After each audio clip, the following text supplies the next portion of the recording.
ठंडे गोलगप्पे। जमुना नगर गांव में रोशनी नाम की एक लड़की अपनी मां मालती के साथ रहती थी।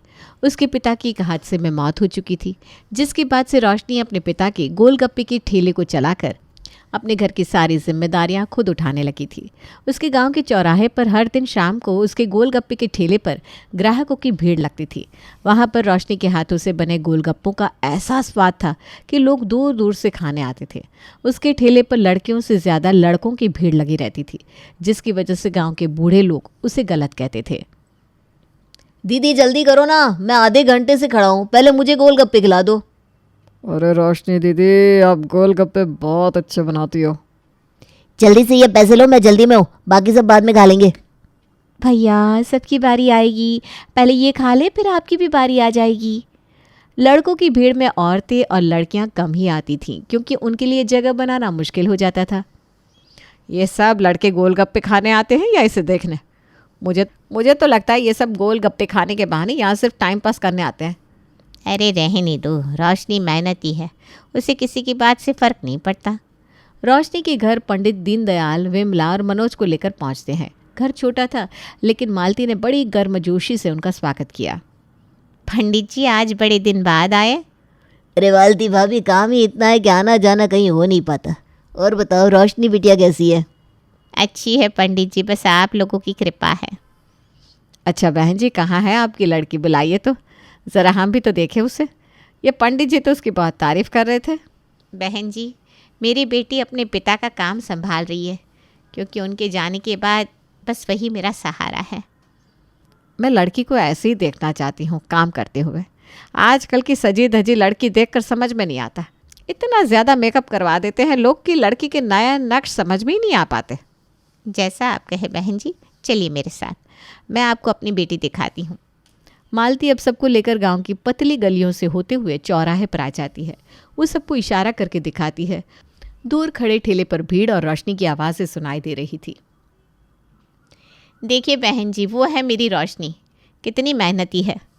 माँ ये क्या, ये लड़की तो गोलगप्पे बेचती है। अब तुम एक गोलगप्पे वाली से मेरी शादी करवाओगी? पंडित जी ये क्या दिखा रहे हो? लड़की लड़कों के बीच में खड़ी हंस हंस कर बातें कर रही है। ये हमारे घर के लायक बिल्कुल नहीं है। बहन जी, ये उसका काम है, वो मेहनत से अपना घर चला रही है। आप उसकी मेहनत को उसकी कमज़ोरी बना रही हो। माँ चलो यहाँ से, मुझे तो अब गोलगप्पे खाने का मन भी नहीं हो रहा। जैसे ही विमला जाने के लिए पीछे मुड़ने लगी, एक बूढ़ा आदमी वहां से गुजर रहा था। वो रोशनी की तरफ इशारा करते हुए विमला से बोला, अरे सही किया बहन जी, ये लड़की ठीक नहीं है। देखो कैसे लड़कों से हंस हंस कर बातें कर रही है। इसके ठेले पर रोज लड़कियों के ज़्यादा लड़के ही आते हैं। सच में? मैंने तो पहले ही देख लिया था। चल मनोज, चलते हैं यहाँ से। पापा आपको कोई काम नहीं है क्या? मेरी बेटी के काम में बुराई क्यों निकाल रहे हो? अब ये सब देखकर और रोशनी के बारे में उस बूढ़े आदमी से सुनकर विमला, मनोज और पंडित जी वहाँ से लौट जाते हैं। विमला घर आकर बहुत गुस्से में होती है। अगले दिन पंडित जी विमला के घर उससे मिलने जाते हैं तो विमला गुस्से में उनसे कहती है, पंडित जी आपने कैसी लड़की दिखाई जो लड़कों के बीच खड़ी होकर रोज गोलगप्पे बेचती है? अरे विमला बहन, तुम तो ऐसे बोल रही हो जैसे तुम्हारा बेटा खुद कोई सरकारी अफसर हो। अरे वो भी तो ठेले वाला ही है। लड़का है तो ठीक, लड़की है तो गलत। भला ये क्या बात हुई? हाँ लेकिन पंडित जी लोग क्या कहेंगे? लोग तो कुछ भी कहेंगे, ये मत भूलो वो लड़की अपने घर की जिम्मेदारी खुद उठा रही है। तुम्हारा बेटा टिक्की बेचता है, वो गोलगप्पे। दोनों मिलकर काम करेंगे तो तुम्हारा मुनाफा डबल हो जाएगा, ये भी सोच कर देखो। अब वो सोचने लगी कि पंडित जी की बात तो सही है, ये लड़की उसको डबल मुनाफा करके दे सकती है। ये सोचते हुए वो पंडित जी की बात पर राज़ी होने लगी। ठीक है पंडित जी, सही कह रहे हैं आप। लड़की है तो मेहनती और अपने घर की जिम्मेदारी भी खुद उठा रही है। कल हम वापस जाएंगे और रिश्ता पक्का करेंगे। यही तो मैं कह रहा था बहन जी। मैं खुश हूँ आपने देर से समझा, पर समझ तो लिया। पर सुनिए पंडित जी, मैं आपसे कह रही हूँ आपकी दक्षिणा तय है। शादी के टाइम ज़्यादा मत मांगिएगा। बहन जी इतना अच्छा रिश्ता दिलवाया है, दक्षिणा तो बढ़िया चाहिए। ठीक है, उसका बाद में सोचेंगे, पहले आप रिश्ता तो पक्का करवाइए। आप उसकी चिंता ना करें, मेरे होते हुए ये रिश्ता आपके हाथ से कहीं नहीं जाएगा। और जैसे ही पंडित जी ने ये बोला और विमला का फैसला सुनते ही मनोज गुस्से से लाल हो गया। माँ मैं किसी गोलगप्पे वाली से शादी नहीं करूँगा। अरे चुप कर, तो खुद क्या है, तू भी तो टिक्की बेचने वाला है। क्या तेरे लिए कोई महारानी आएगी? पर माँ, बार बार कुछ नहीं, तू वही करेगा जो मैं कहूँगी। मेरी बहू रोशनी ही बनेगी, बस। सुन लिया तूने? ठीक है माँ, जैसी तुम्हारी मर्जी। अगले दिन विमला, मनोज और पंडित जी रोशनी के घर दोबारा पहुंचे। मालती ने उन्हें देखकर उन सबका स्वागत किया। आइए आइए विमला बहन, लगता है कुछ अच्छी खबर लेकर आई हैं। हाँ बहन जी, हमें आपकी बेटी रोशनी अपने घर की बहू के रूप में मंजूर है। सच? ये तो मेरे और मेरी बेटी के लिए बहुत बड़ी खुशखबरी है। माँ, आप इतनी जल्दी क्यों हाँ कह रही हैं? अरे पगली, तेरे लिए इतना अच्छा रिश्ता आया है, मना क्यों करे? हाँ, अब रोशनी भी मनोज का काम जानने के लिए उससे सवाल करने लगी, लेकिन जैसे उसको पता चला कि मनोज टिक्की का ठेला लगाता है तो उसके चेहरे पर खुशी साफ नजर आई। माँ, ये तो बहुत अच्छा है। शादी के बाद मैं मनोज जी के साथ मिलकर काम करूँगी। हम दोनों मिलकर ठेले का काम संभालेंगे। हाँ हाँ, क्यों नहीं रोशनी बेटा, तुम दोनों जितना ज़्यादा काम करोगे हमारा तो उतना ही ज़्यादा मुनाफा होगा। इस पर सब खुश होकर हंसने लगे। कुछ समय बाद मनोज और रोशनी की शादी बड़े धूमधाम से हुई। मालती ने अपनी बेटी को समझाते हुए ससुराल के लिए विदा किया। रोशनी बेटा, अपने ससुराल में सबका ख्याल रखना, वहाँ के काम को अपना समझ कर करना, मेरी और अपनी लाज बचा कर रखना। माँ, आप चिंता मत करो, मैं सब अच्छे से संभाल लूँगी और अपनी सासू माँ को कभी शिकायत का मौका नहीं दूंगी। रोशनी जब अपने ससुराल पहुंची तो वहां 2 दिन तक नई बहू की रस्में निभाई गई। तीसरे दिन रोशनी ने विमला से ठेला लगाने की बात की। माँ जी, अब तो सारी रस्में हो चुकी हैं। अब मैं क्या कल से ठेला लगाने इनके साथ जा सकती हूँ? हाँ हाँ, क्यों नहीं बहू, कल से तुम लोग अपना काम शुरू करो, पर उससे पहले घर का सारा काम निपटा लेना। हाँ ठीक है माँ जी। अगले दिन रोशनी सुबह जल्दी उठी, घर का सारा काम खत्म किया और गोलगप्पे तैयार करके ठेले पर लाद कर उनको लेकर मनोज के पीछे पीछे अपना ठेला लेकर चल पड़ी। गांव की गलियों में औरतें रोशनी को ठेले के साथ जाते हुए देखकर आपस में बातें करने लगी। अरे देखो तो, ये तो विमला की बहू है। शादी के 4 दिन नहीं हुए और विमला ने अपनी बहू को आते ही ठेला लगाने के लिए भेज दिया। अरे ये वही लड़की है जो अपने गांव में गोलगप्पे बेचती थी। सुना है इसके गोलगप्पे बहुत फेमस है। फिर तो चलो आज चल के इसके गोलगप्पे का स्वाद चखते हैं। अब रोशनी ने चौराहे पर पहुंचकर मनोज के सामने ही अपना ठेला खड़ा कर दिया। थोड़ी ही देर में देखते ही देखते रोशनी के ठेले पर लोगों की भीड़ लग गई। तभी रोशनी ने मनोज के ठेले पर टिक्की का भाव देखा। मनोज जी, आपकी टिक्की 25 रुपये की है। ये तो बहुत महंगी है, लोग ये कैसे खरीदेंगे? तुम अपना काम करो, मुझे अपना काम करने दो। बढ़िया आई मुझे सलाह देने वाली। थोड़ी देर बाद मनोज ने देखा कि उसके ठेले पर मुश्किल से 2-3 ग्राहक खड़े थे। वहीं दूसरी तरफ रोशनी के ठेले पर ग्राहकों की भीड़ जमा हो चुकी थी। दीदी, मेरे लिए 20 रुपये के गोलगप्पे पैक कर दो। मुझे भी घर के लिए गोलगप्पे ले जाना है। आपके गोलगप्पे खाकर मज़ा आ गया भाई। लगता है सब लोग अब गोलगप्पे ही खाएंगे। मेरी टिक्की को तो कोई पूछ ही नहीं रहा। थोड़ी ही देर में गोलगप्पों के लिए लोगों की लाइन लग गई और दोपहर तक रोशनी के सारे गोलगप्पे बिक गए। अब वो घर लौट आई। अरे इतनी जल्दी घर वापस क्यों आ गई? माँ जी, सारे गोलगप्पे बिक गए, कल ज़्यादा बनाऊंगी। अरे वाह बहू, तूने तो कमाल कर दिया, तू तो बहुत तेज़ निकली। जी माँ जी, वैसे मैंने आज थोड़े कम गोलगप्पे बनाए थे क्योंकि इस गांव में मेरा पहला दिन था ना, पर अब कल से ढेर सारे गोलगप्पे बनाऊंगी। अब शाम को जब मनोज घर लौटा तो वो बहुत परेशान था क्योंकि उसकी आधी टिक्की भी नहीं बिकी थी। क्या हुआ मनोज, आज तेरी इतनी कम बिक्री क्यों हुई? इस रोशनी की वजह से सारे लड़के उसके गोलगप्पे खाने चले गए। अरे लेकिन क्यों? अरे माँ मत पूछो, ये इतना हंस हंस कर गोलगप्पे बेचती है कि सब गोलगप्पे खाने कम इसको देखने ज़्यादा आते हैं। सुन रोशनी, अब किसी को देखकर ज़्यादा हंसना मत, समझी? चुपचाप अपना काम करके आया जाया करो। लेकिन माँ जी, असल वजह टिक्की का ज़्यादा महंगा होना है। लोग सस्ती चीज़ों की तरफ जल्दी खींचते हैं। 25 रुपये की टिक्की कोई कैसे खाएगा जब सामने उसे 10 रुपये में गोलगप्पे मिलेंगे? हाँ हाँ देख लेना, कल मेरी सारी टिक्कियाँ बिकेंगी और तुम बस खड़ी होकर तमाशा देखना। अगले दिन रोशनी अपने रोज़ वाले घर के काम निपटाकर आज कल से 2 गुने गोलगप्पे बनाने में जुट गई और दूसरी ओर मनोज चुपचाप बैठा गुस्से में टिक्की का आधा सामान लेकर जाने की तैयारी कर रहा है। मनोज जी, आज आप इतना कम सामान लेकर क्यों जा रहे हो? तुम्हारी वजह से। अब ज़्यादा टिक्की का सामान ले जाकर क्या करूँगा?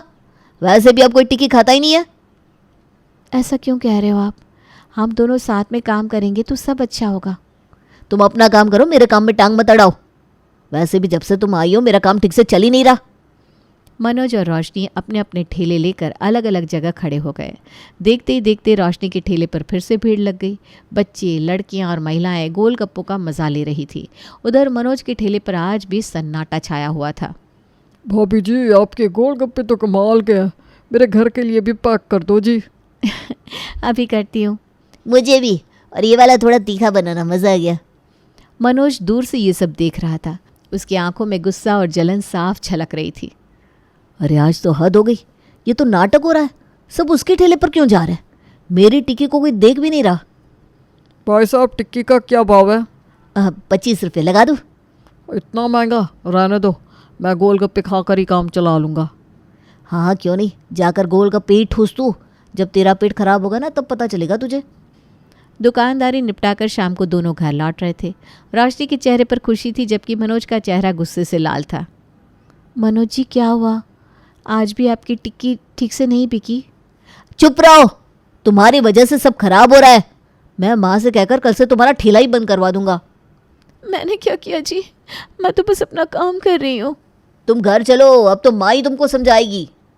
घर पहुंचते ही मनोज ने ठेला खड़ा किया और सीधा विमला के पास जाकर रोशनी की शिकायतें शुरू कर दी। विमला, जो पहले से ही गुस्से में थी, बेटे की बात सुनते ही भड़क गई। माँ, रोशनी की वजह से मेरा पूरा काम चौपट हो गया। उसकी वजह से मेरी टिक्की नहीं बिक रही। लड़के सिर्फ उसे ताड़ने आते हैं और गोलगप्पे खाकर चले जाते हैं। अच्छा, अब से इसका ठेला लगाना बंद। ये बहू है या बाजार का कोई सामान? बहू को ऐसे काम करने की कोई ज़रूरत नहीं है। माँ जी, मेरी बात तो सुनिए। इनकी टिक्की का रेट ज़्यादा है, इसलिए लोग नहीं खा रहे हैं। बस, जब से आई है मेरी बिक्री ठप हो गई है। पहले सब ठीक था, रोज़ मेरा पूरा माल बिक जाता था, और अब तो। बहू, मैंने कह दिया कल से तेरा ठेला नहीं लगेगा। तू बस घर का काम संभाल, समझी? रोशनी विमला के फैसले से उदास हो गई, लेकिन उसने हार नहीं मानी और विमला को एक सुझाव दिया। ठीक है माँ जी, मैं ठेले पर नहीं जाऊंगी, लेकिन मेरा ठेला वहाँ ज़रूर लगेगा। आप मेरी जगह किसी लड़के को रख लीजिए जो गोलगप्पे बेचे। बात तो तूने सही की है। ठीक है, रमेश को रख लेंगे, वो अपने पड़ोस का ही है। रमेश वो काम करेगा? अरे तुम्हारे लिए और कौन काम करेगा? अब अपनी टिक्की बेचो और रमेश को गोलगप्पे बेचने दो। अगले दिन रमेश और मनोज अपने अपने ठेले को लेकर निकले। रमेश ने रोशनी के ठेले पर गोलगप्पे बेचना शुरू किया। देखते ही देखते फिर से भीड़ जुट गई। उधर मनोज के ठेले पर एक भी ग्राहक नहीं आया। आओ आओ, ताज़े ठंडे तीखे चटपटे गोलगप्पे खाओ। भाई ये तो और भी मज़ेदार लग रहा है, जल्दी दो। ये रमेश कैसे इतना बेच रहा है? मेरी टिक्की तो आज भी नहीं बिकी। शाम को रमेश ने सारे गोलगप्पे बेच दिए, जबकि मनोज की एक भी टिक्की नहीं बिकी। घर लौटकर मनोज ने सारा गुस्सा रोशनी पर निकाला। देखा, आज तुम गई भी नहीं थी, फिर भी मेरा सारा काम ठप हो गया। मेरे लिए तुम्हारी परछाई भी मनहूस है। मनोज जी, मैंने कुछ गलत नहीं किया, मेरी बात तो सुनो। चुप कर रोशनी, मनोज सही कह रहा है। शादी के बाद तूने इसे कामचोर बना दिया है। माँ जी, आप मुझे गलत समझ रही हो। अगर मनोज जी टिक्की के दाम कम कर दे तो उनका काम फिर से चलने लगेगा। बस कर, मुझे तेरे सुझाव की ज़रूरत नहीं है। मेरा पूरा धंधा खा गई और डकार भी नहीं ली। मनोज ने रोशनी से बात करना बंद कर दिया। रोशनी ने कई बार उसे समझाने की कोशिश की, लेकिन मनोज ने उसकी एक ना सुनी। कुछ दिन ऐसे ही बीत गए। रमेश रोज़ सारे गोलगप्पे बेच देता और मनोज की टिक्की बिना बिके ही सड़ जाती। घर पर विमला मनोज को रोज़ ताने मारती। तो निकम्मा हो गया है। बहू को देख, कुछ नहीं तो उसकी तरह काम सीख। मत चुप रहो, मैं कर लूँगा सब, ठीक है? तू कर लेगा, तेरा तो ठेला भी रोशनी की वजह से चल रहा है। अब देख, तेरे बस का कुछ नहीं बचा। अगले दिन मनोज और रमेश अपने अपने ठेले लेकर निकल जाते हैं। उधर रोशनी मनोज की हालत और उसकी उदासी से परेशान होकर उसकी ग्राहकी बढ़ाने का तरीका सोचती है। मनोज जी का धंधा ऐसे नहीं चल सकता, मुझे कुछ करना पड़ेगा। रोशनी रसोई में जाती है और 2 तरह की चटनी बनाती है। एक लाल मिर्च की तीखी चटनी और दूसरी हरी धनिया मिर्च की चटपटी चटनी। उसके बाद वो चटनी के डिब्बे लेकर विमला के पास जाती है। माँ जी, रमेश चटनी ले जाना भूल गया है, मैं उसे ये दे आऊँ? हाँ, जल्दी जाकर देकर आ जा। घर के काम खत्म नहीं हुए और इसे बाजार भागने की पड़ी है। जल्दी आना। रोशनी डिब्बे उठाकर ठेले की ओर चल देती है। वो ठेले पर पहुंचती है। वहाँ रमेश के ठेले पर रोज़ की तरह भीड़ थी और मनोज का ठेला सूना पड़ा था। मनोज रोशनी को आते हुए देखकर सोचता है, अब ये यहाँ क्यों आ गई? लगता है मेरी बेइज्जती कराने आई है। रोशनी रमेश को लाल चटनी का डिब्बा देती है और फिर मनोज के पास हरी चटनी का डिब्बा लेकर जाती है। क्यों आई हो तुम यहाँ? घर जाओ। आपको मेरी बात बिना कुछ कहे माननी पड़ेगी। ये चटनी आपके ठेले पर बदलने आई हूँ। तुम्हारी ये हरकतें मेरे धंधे को और ख़राब कर देगी। जाओ वापस। सुनिए, मैंने चटनी बनाई है, अब से आप इसे टिक्की में डालना और टिक्की के दाम 25 से 15 कर देना। बस मेरी इतनी बात मान लीजिए। क्या 15 रुपये? पागल हो गई हो क्या? तुम्हारी दिमागी हालत ठीक नहीं है। तुम मेरा नुकसान करवाओगी। आप बस मेरी इतनी बात एक बार मान कर तो देखिए। टिक्के में आलू की 2 टिक्की के बजाय 1 टिक्की डालना और ये चटनी डालना। जो भी हो घर आकर बताना। रोशनी मनोज की बनाई पुरानी चटनी उठाकर घर लेकर चली जाती है। मनोज गुस्से में भुनभुनाता रह जाता है। वो ठेले पर बैठा होता है, तभी ग्राहक 15 रुपये का बोर्ड देकर रुकता है। भाई 15 रुपये की है क्या टिक्की? बनाओ ज़रा। हाँ बना देता हूँ। मनोज टिक्की पर रोशनी की बनाई चटनी लगाकर देता है। ग्राहक टिक्की खाते ही तारीफ होकर पुल बांध देता है। भाई ये तो कमाल की टिक्की है, और दो बनाओ। और ये टिक्की तो बहुत स्वादिष्ट है भैया, हमारे लिए भी बनाओ। देखते ही देखते मनोज के ठेले पर ग्राहकों की लाइन लग जाती है। ये तो सच में कमाल हो गया। सबको ये चटनी इतनी पसंद आ रही है। शाम को मनोज और रमेश दोनों ठेले खाली करके घर लौटते हैं। विमला दोनों ठेलों को खाली देखकर चौंक जाती है। अरे आज तो दोनों ठेले खाली हैं। मनोज, आज तू कम सामान लेकर गया था क्या? नहीं माँ, रोशनी ने मेरी टिक्की की चटनी और रेट दोनों बदल दिए। उसी की वजह से आज मेरा ठेला चल पड़ा। क्या ये सब रोशनी ने किया? विमला रोशनी से पूरी बात पूछती है। रोशनी सर झुकाकर हाँ में जवाब देती है। अब उसको अपने किए पर पछतावा होने लगता है। वो रोशनी से माफ़ी मांगती है। बहू, मुझे माफ़ कर दे। मैंने तुझे हमेशा गलत समझा, लेकिन तूने तो मेरे बेटे का डूबा हुआ धंधा फिर से खड़ा कर दिया। रोशनी मुझे भी माफ़ कर दो। मैंने तुम्हारी बात नहीं मानी। अगर पहले ही मान ली होती तो इतना नुकसान नहीं होता। अरे नहीं नहीं, आप दोनों मुझे शर्मिंदा ना करो। मेरे लिए तो बहुत खुशी की बात है कि इनका काम चल पड़ा। अब विमला रोशनी से दोबारा ठेले पर जाने को कहती है। बहू, अब से ठेले पर तू ही जाएगी। तेरा काम तू संभाल जाकर। नहीं माँ जी, अब मैं ठेले पर नहीं जाऊंगी, लेकिन घर पर ही सारा सामान और चटनी तैयार करूंगी, जिससे दोनों ठेलों पर कभी कमी ना हो। ये हमारा फैमिली बिजनेस है, इसे हम सब मिलकर चलाएंगे। अरे वाह, मेरी बहू तो बड़ी समझदार है। भगवान ने सच में मुझे हीरो दिया है। अब घर में रोशनी की इज्जत बहुत बढ़ जाती है। मनोज उसकी हर बात मानने लगता है और उनका फैमिली बिजनेस खुशहाल तरीके से चलने लगता है।